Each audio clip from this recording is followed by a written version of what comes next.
What is going on, garden fans? Welcome back to the Permaculture Homestead. We have got some rain coming right now, and it couldn't have come at a better time. I have just finished out planting some vegetables here in the food forest. So if you want to see how we do that, come on back, give us that thumbs up, and enjoy the journey. If you're not already, please hit that subscribe button and tap the notification bell. That really helps us out, and it'll really let you know when we got updates coming. So if you want to see how we grow vegetables in this food forest, come on back. Enjoy the journey. Welcome back, garden fans. It is grow time for us here in Zone 8, South Carolina. And in today's episode, I wanted to bring you along the journey, show you some of my tips, tricks, and techniques for growing vegetables in a suburban food forest. Now, my potted plants here are all starting to put on some true leaves. That tells me that it's time. They're ready to go out. I started most of these seeds 2 weeks ago. And one tip I can give you is I do soak all of my seeds overnight for 24 hours. It just helps the germination process. So most of these plants right here are going to be going out in the food forest today. And mainly I'm going to be putting them right in this Zone 1 garden by my back door. I've got a polyculture of some trees and shrubs here that they're going to be growing under. Those are the anchor species, I call them, the anchor plants. And some of the anchor plants we got are an apricot tree, which will provide a little bit of dappled shade in the blazing hot sun of South Carolina. Got a gummy berry here. This is another permanent fixture. And we also have a pineapple guava. So these are the anchor species. As they are growing and continuing to get bigger, I am going to continue to grow underneath them until they absolutely shade out all the space for vegetables. Now, my growing space here has a lot of dead weeds from fall. All the chickenweed is dead, and now I'm starting to see some goldenrod coming up. These are summer weeds. And I am just going to chop and drop this. Now, my method is really a no-till method. I do not like to till whatsoever. So the first thing I'm going to do is just chop and drop any of the existing weeds in the area that I want to grow in. I do not like to disturb the soil. I try to do that as little as possible. After I'm done chopping and dropping, step 2 is laying down a big, thick layer of mulch. Now, I hate to admit that I actually went out and bought these bags of mulch, garden fans. Our local city composting area has been closed down for quite some time, so I have not had access to free wood chips.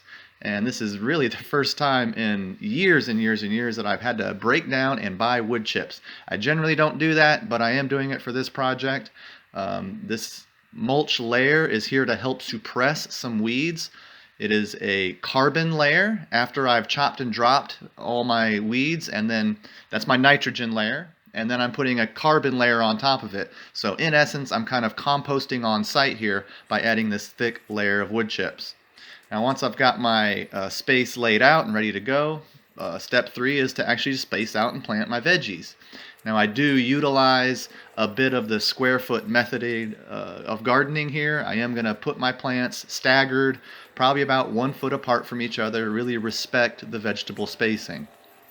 Now once I got all my cups spaced out pretty nice and even, I'm ready to put them in the ground. And the process to do that is actually very simple. Once I've got my pallet set up, I pull back the mulch layer, I dig a small hole for the cup, and I'm trying not to disturb the soil as much as possible. I've worked really hard to get the soil food web here all put together. I don't want to disrupt it a whole lot. If there's any major roots growing through, I might chop those out. Speaking of roots, check out the root system on this zucchini. It's been in this pot for 2 weeks, and you can see it starts to get a little bit root bound once it starts putting on their true leaves. Pretty good way to know that veggies are ready to go once they put on their true leaves. So here again, I pull back a mulch layer, I dig a small hole in the soil, I drop my vegetable in, and then I remulch. And that's it. That is a very, very simple technique here for me. Everything I'm doing here is generally low maintenance. Nobody wants to do a whole lot of work. Last step in the whole process, step 4, is just to water heavily. And I do water very heavily. I want to get these guys established as quick as possible. Try to reduce the transplant shock that they may be having. So that's it, garden fans. I try to utilize a chop and drop method. I mulch heavily, I disturb the soil as little as possible, and we get things watered in as quick as possible to help reduce the transplant shock. Now, I know all this looks like nothing right now, but do please subscribe, give us that thumbs up, and come on back next week to see how this vegetable journey develops throughout the season. This is just one plot of space that I got here on the food forest where I'm developing veggies. There's a couple other places I'm going to be putting vegetables out. So come on back next week and see how things are developing as we go throughout our growing season. If you're not already subscribed, please hit that notification bell. It really helps us out. We appreciate everything y'all do.